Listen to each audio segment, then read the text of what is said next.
Muraho, uyu ni wa mwanya tubagezaho ikiganiro kijyanye n'ubworozi bw'ingurube. Nk'uko twabisezeranye muri videwo ubushize videwo twari twabagejejeho yavugaga ku buryo ushobora gukoramo ikiraro. Nyuma ubungubu rero tugiye kujya ku buryo ushobora guhitamo icyororo. Mbere na mbere tumenyereye ko mu Rwanda tugira ingurube bita ngo ni inyarwanda. Mu by'ukuri ziriya ngurube ni ingurube gakondo, usanga zitanga umusaruro mukeya. Niyo mpamvu rero ubu ikiganiro cyacu tugiye kwibanda ku buryo ushobora kororamo ingurube za kijyambere.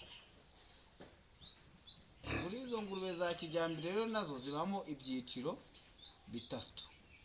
Hari icyiciro cya mbere icyo bita Large White, hakabamo icyiciro cya kabiri bita Landrace, haba icyiciro cya gatatu bita Pietro.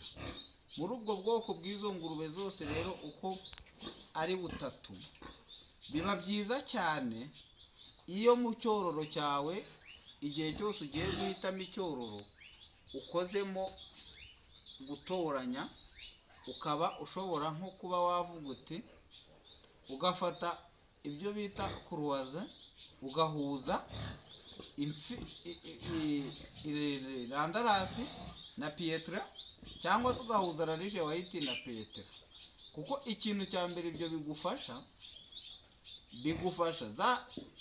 za ngurube, bigufasha kuguha icyororo kizabasha kuba cyabasha kwihanganira haba uburwayi, haba mu gukura vuba.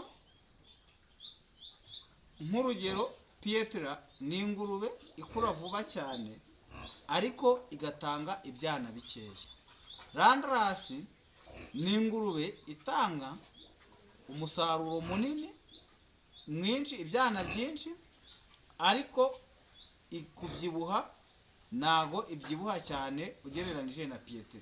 Ariyo mpamvu iyo ufashe Landrace ukayivanga na Pietro, icyo gihe ikintu uba ukoze bibyaramo ingurube nziza. Tuvuye kuri icyo kijyanye no guhuza, ikindi kintu cya mbere, niba ugiye guhitamo ingurube yawe, ese urabanza ukareba izi ngurube. Mbere na mbere ushobora kurebera ku mabere, ukamenya ngo ese ifite amabere angahe. Ni ukuvuga ngo ingurube yawe nusanga ifite amabere 8, ubwo iba ifite ubushobozi bwo kuba yakonsa. Ubwo ni 8 ugahita ukuba kabiri, uruhande rumwe 8, urundi ruhande 8. Ubwo ifite ubushobozi bwo kuba yakonsa ibyana nibura 16. Iramutse ifite amabere 12, iba ifite ubushobozi bwo kuba yakonsa ibyana 12. Muri icyo gihe rero mu guhitamo icyororo n'ibyo bintu ubyitaho. Iyo umaze kuva kuri icyo ngicyo, ikindi ntabwo upfa kugenda ngo ukure ubwoko ahantu utizeye. Umaze guhitamo icyororo cyawe, wakibonye ni cyiza, amashashi urayafite. Iyo umaze kuzana amashashi, ni ngombwa ko ugomba kuba ufite amakuru y'aho wakuye izo sashi n'imfizi aho wayikuye, kugira ngo wirinde amacugane.